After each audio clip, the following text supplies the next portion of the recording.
Bonjour, j'espère que vous allez bien. On se retrouve aujourd'hui pour une nouvelle journée à Veracruz. Comme vous pouvez certainement l'entendre, il y a beaucoup de vent. Vraiment le DJI, mon micro, il fait vraiment un taf très très bien. Je pense qu'on peut l'applaudir.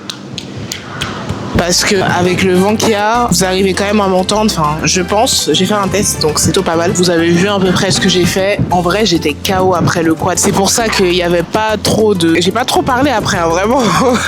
Après le quad là, j'ai dormi. Même je me suis fait réveiller par, vous savez, les gens qui surveillent la plage. Elle m'a dit, ça va et tout. J'ai dit, ouais, ça va, juste, je suis fatiguée, ma soeur. Vraiment, faut que je dors. Aujourd'hui, dernière journée à Veracruz, malheureusement. Ce que je vais faire, c'est que je vais aller au marché qui se situe juste là. Ensuite, j'hésite entre aller manger ou aller à l'aquarium. J'avoue que j'ai une hésitation assez grande. Donc voilà, sur ce, je vais vous laisser avec la suite de la vidéo et on y va. On est bien arrivé à l'aquarium, toujours accompagné du vent, comme vous pouvez le voir sur les palmiers cocotiers là. On aura 1h30 pour voir le maximum de choses. Bon, les gens, beaucoup de choses à dire. C'est vrai qu'initialement, on s'était arrêté, je vous avais dit, on va aller à l'aquarium pour faire un tour assez rapide, sauf que là je suis arrivée à l'aquarium, il y avait minimum 30 minutes d'attente, on sait pas, mais il y avait vraiment trop de monde, c'est à dire que la file elle faisait vraiment ça faisait tout le long du mur, donc c'était exagéré. Donc je me suis dit bon écoute, vu que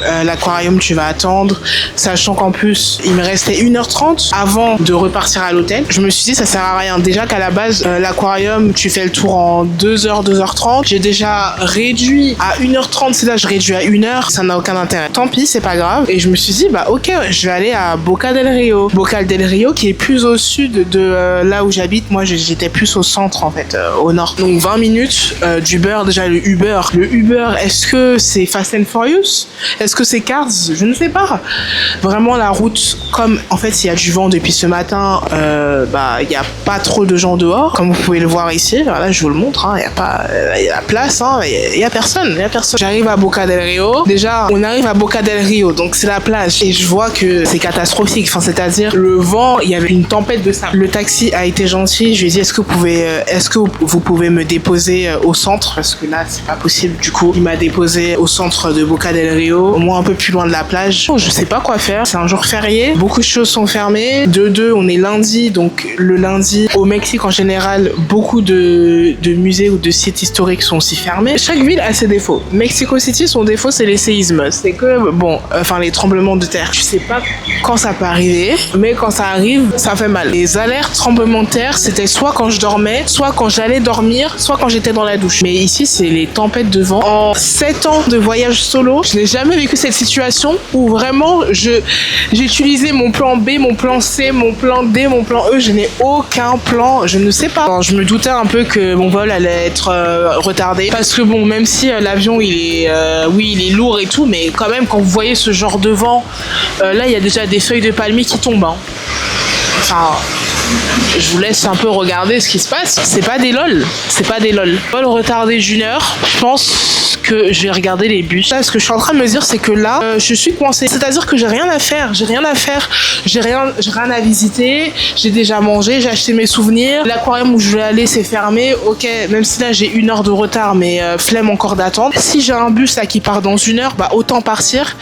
Et j'arrive à 20h. Et 20h, c'est l'heure à laquelle je serai arrivée si mon bus il n'avait pas été retardé. Voilà, la service.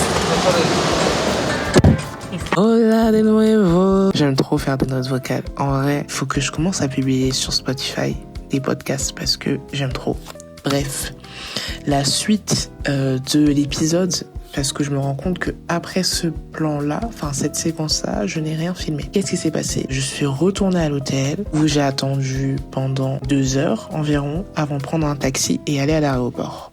Finalement, le vol a été retardé d'1h30, 1h40. Faut que je vous explique. C'est-à-dire qu'on a embarqué dans l'avion. On n'avait même pas encore décollé. Que l'avion, il bougeait de fou, zinzin. Il bougeait. Il y avait du vent. comme pas possible. Et on a vécu, en vrai, le décollage s'est bien passé, mais vous voyez, quand on arrive, c'est souvent à 10 000 pieds. Quand on arrivait à 10 000 pieds, le pilote, il a accéléré. Mais d'une manière, mais j'ai compris que c'était soit il accélérait, soit le vent allait nous accélérer. Il a vraiment appuyé sur le champignon, comme on dirait en bon français. Mais grâce à Dieu, nous sommes bien arrivés à Mexico City. Tout ça pour dire que mon séjour à Veracruz s'est un peu terminé sur une note assez fade. Parce que, comme vous avez pu le voir, la dernière journée, j'ai pas fait grand chose. Enfin, j'ai rien fait. Mais ça reste un très bon séjour. Je recommande d'y aller.